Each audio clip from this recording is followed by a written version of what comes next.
Salut à tous, c'est Marie, j'espère que vous allez bien. De mon côté, tout va très bien. Bienvenue sur ma chaîne pour une nouvelle vidéo. Comme vous le savez, j'ai déjà 2 vidéos sur l'Infinix 08. J'ai fait le déballage et je vous ai donné mes premières impressions. Aujourd'hui, je suis de retour avec le test complet. Je vais tout vous dire sur ce téléphone, les bons et les moins bons. Commençons par le design. L'Infinix 08 a un design particulier au dos.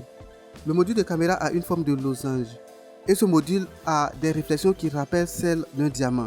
D'ailleurs, c'est le thème principal du design de ce téléphone. Que ce soit les losanges, les dégradés et les autres traits de ce téléphone, tout rappelle en quelque sorte le diamant. Cette finition fait disparaître sa construction en plastique qu'on ne remarque pas du tout.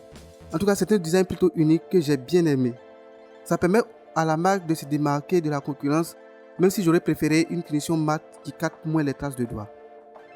Le téléphone est solide et massif. La grande taille de l'écran ne l'aide pas du tout. J'ai eu des difficultés à l'utiliser avec une seule main. Quand je le faisais, je sentais sa densité et j'avais un peu mal dans ma paume à chaque fois que j'essayais d'utiliser le capteur d'empreinte digitale. Cette densité est encore plus accentuée lorsque vous utilisez une coque de protection. Et on en arrive à l'écran, le côté que j'ai le moins apprécié sur ce téléphone. C'est un grand écran de 6,85 pouces avec des bordures très fins. Celui du bas est le plus fin que j'ai vu sur un Infinix à ce jour. Il a une double perforation pour les caméras selfie. La perforation, même si elle est grande, elle ne gêne pas en tant que telle l'utilisation. Vu le ratio de l'écran, la majorité des contenus que je consommais là-dessus n'atteignaient pas la perforation, me laissant avec des barres noires de part et d'autre au niveau des vidéos, ce qui peut être gênant parfois. Pour les contenus qui prennent tout l'écran, la perforation n'est pas du tout remarquable. Vous allez apprécier voir des contenus sur ce téléphone en tout cas. D'ailleurs, l'écran même a été conçu pour consommer du média. Que ce soit le ratio, la taille ou la résolution Full HD du téléphone, tout est orienté vers ceux qui aiment regarder les films sur leur téléphone. Mais c'est aussi à ce niveau qu'Infinix ne s'est pas fatigué pour garder le prix de ce téléphone bas. Au lieu d'utiliser un écran OLED, ce que j'aurais tant voulu voir sur ce téléphone, après tout, c'est un téléphone de la gamme 0. C'est censé représenter le meilleur d'Infinix. L'utilisation d'une dalle LCD rabaisse un peu la valeur de ce téléphone. Je comprends que le dernier smartphone de cette gamme n'utilise pas d'écran OLED, mais je pense qu'il est grand temps qu'Infinix propose une gamme qui ne propose que cette qualité de panneau au lieu d'avoir des sorties sporadiques comme sur le Note 6. Pour des téléphones qui sont axés sur le média, il n'est pas aussi mauvais de proposer un écran HDR10. Oui, je sais que la majorité des gens qui achètent les téléphones d'Infinix ne se soucient pas de ce genre de technologie. Mais peut-être qu'il y a une minorité qui le veut bien, surtout à cette époque où Netflix prend de plus en plus de l'ampleur sur nos cieux. Si Infinix veut proposer un smartphone multimédia ultime, je pense qu'il est temps qu'il considère d'ajouter ces spécifications sur ses écrans. Tout ceci est pardonnable, mais la faible luminosité sur l'Infinix 08 m'a le plus fatigué. L'écran n'est simplement pas assez lumineux pour les utilisations dehors. Quand vous êtes à l'intérieur d'un bâtiment, tout va bien. Mais lorsque vous sortez, vous vous rendez rapidement compte qu'on ne peut pas l'utiliser. Bon, on peut l'utiliser, mais c'est très difficile de l'utiliser. Alors vous aurez envie d'augmenter la luminosité. Et là, vous vous rendez compte que la luminosité est à son max. Ce qui est très très frustrant. Avec tout ce que je suis en train de dire, vous aurez la sensation que l'écran est très mauvais. C'est pas tout à fait ça. Et le plus intéressant dans tout ça, c'est que ces 90 Hz apportent quelque chose de plus au téléphone. Les animations et les défilements dans l'interface sont très fluides. Les jeux qui supportent le taux de rafraîchissement élevé donnent une meilleure expérience. L'affichage de 60 Hz vient par défaut sur le téléphone. Donc si vous voulez tirer meilleur profit de cet écran, allez-y dans les réglages d'affichage pour activer le 90 Hz. Pendant que vous y êtes, vous avez la possibilité de choisir l'option de rafraîchissement variable pour laisser le téléphone décider à quel moment utiliser les 90 Hz ou le 60 Hz. Ce qui devrait donner une meilleure autonomie au téléphone. Pour ma part, j'ai utilisé le téléphone en 90 Hz uniquement. L'autonomie est la force de ce téléphone. C'est dû en partie à la faible luminosité de l'écran aussi.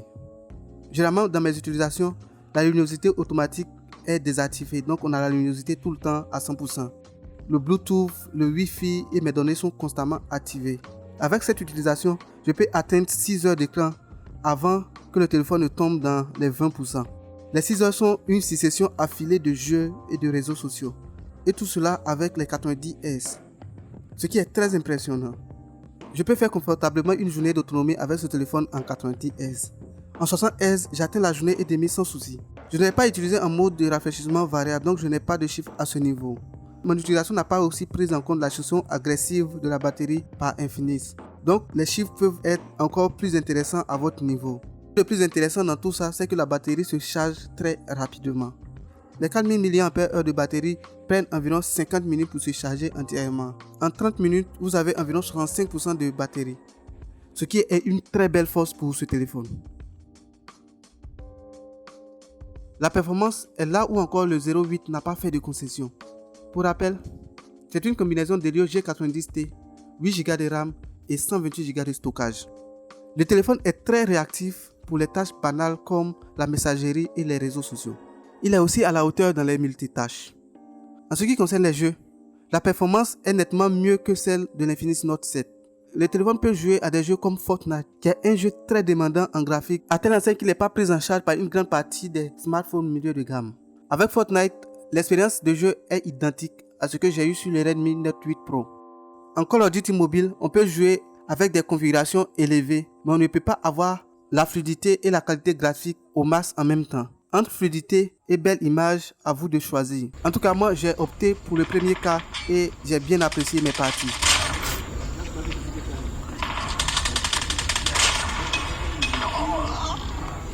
Aussi, j'ai eu une bonne expérience avec PUBG Mobile que j'ai repris récemment sur ce téléphone.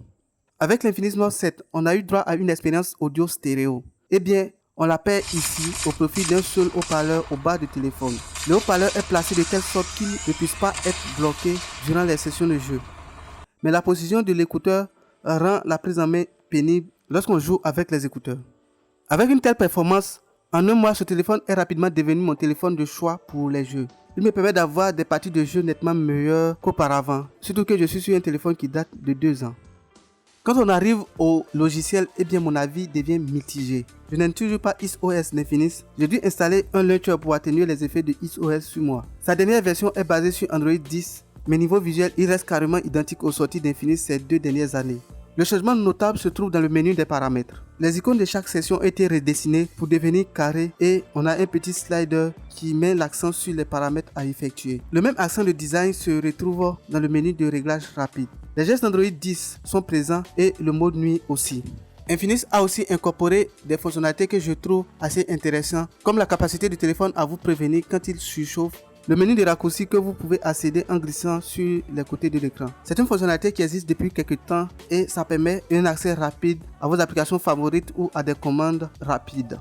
Il y a plein d'autres petites fonctionnalités ça et là qu'Infinix a bien fait, mais cependant il y en a aussi de trop. Le téléphone vient toujours avec des applications préinstallées et beaucoup laissent trop de notifications. On a des publicités ça et là dans l'interface et des applications dupliquées, pour ne pas dire des applications qui font déjà ce que les applications de Google qui sont déjà présentes sur le téléphone font. Heureusement qu'une bonne majorité de ces applications peuvent être désinstallées.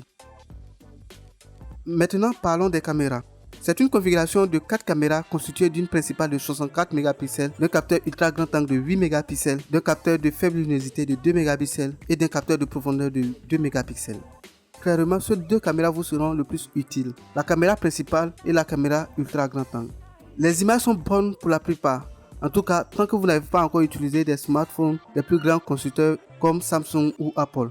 Donc vous aurez du mal à vous plaindre ici. Celles qui viennent de la caméra principale sont plus nettes et bénéficient de toutes les grâces d'Infinix avec de meilleures qualités d'image.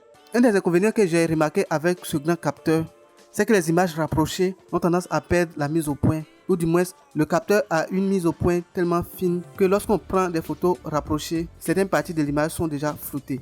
Infinix ne communique pas trop souvent sur les mises à jour à venir sur leur smartphone, donc on ne sait pas s'ils sont au courant de ce problème et qu'ils envisagent résoudre avec des corrections. En tout cas, s'il y a quelqu'un chez Infinix qui voit cette vidéo, qu'il sache que c'est un petit problème qui met en mal la qualité de ce grand capteur qu'ils mettent en avant. On a la présence du zoom x2 grâce au grand capteur, qui peut être utilisé pour remédier à ce petit souci, mais parfois il souffre aussi du même souci.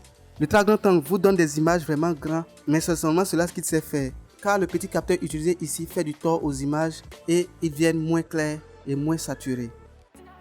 À l'avant, on a un capteur de 32 mégapixels et un capteur de 8 mégapixels. C'est le même scénario ici. Le grand capteur donne des images d'excellente qualité et le petit capteur souffre.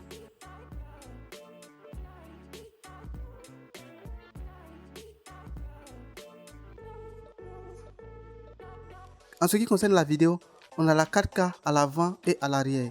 Il existe aussi la stabilisation électronique, mais seulement en Full HD.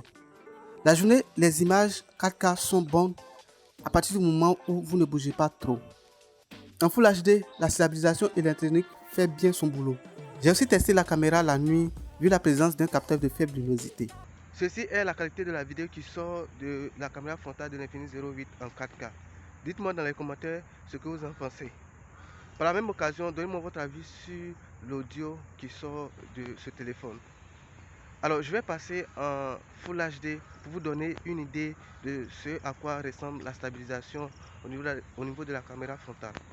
Donc, nous sommes en Full HD et voici ce à quoi ressemble la stabilisation sur ce téléphone en Full HD au niveau de la caméra frontale. En somme, même si on a de bons capteurs, la qualité des images dépend de plusieurs facteurs que chaque utilisateur devra s'accommoder pour pouvoir tirer le meilleur de ce téléphone.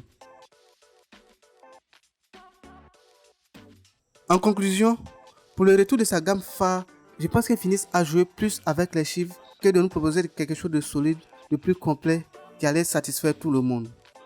Moi qui m'attendais à une amélioration de l'excellent Note 7, je me suis plutôt retrouvé avec des compromis qui font que j'ai des difficultés à recommander ce téléphone à tout le monde. Si vous êtes déjà un grand utilisateur d'Infinix, sachez que le 08 est le meilleur Infinix que vous puissiez vous offrir en ce moment. Il a un joli design, une bonne batterie, ne souffre pas au niveau de la performance et produit de bonnes images. Pour moi, il n'offre pas la meilleure expérience multimédia du fait de son écran de qualité inférieure et de l'absence d'haut-parleurs stéréo. Du coup, je crains que le 08 puisse récupérer des utilisateurs de la concurrence, chose que la gamme 0 avait tendance à faire auparavant. Ceci étant, merci de m'avoir suivi. Laissez-moi votre avis dans les commentaires. Laissez un pouce bleu si vous avez aimé cette vidéo. Partagez-la à vos amis sur les réseaux sociaux et à très bientôt pour une nouvelle vidéo.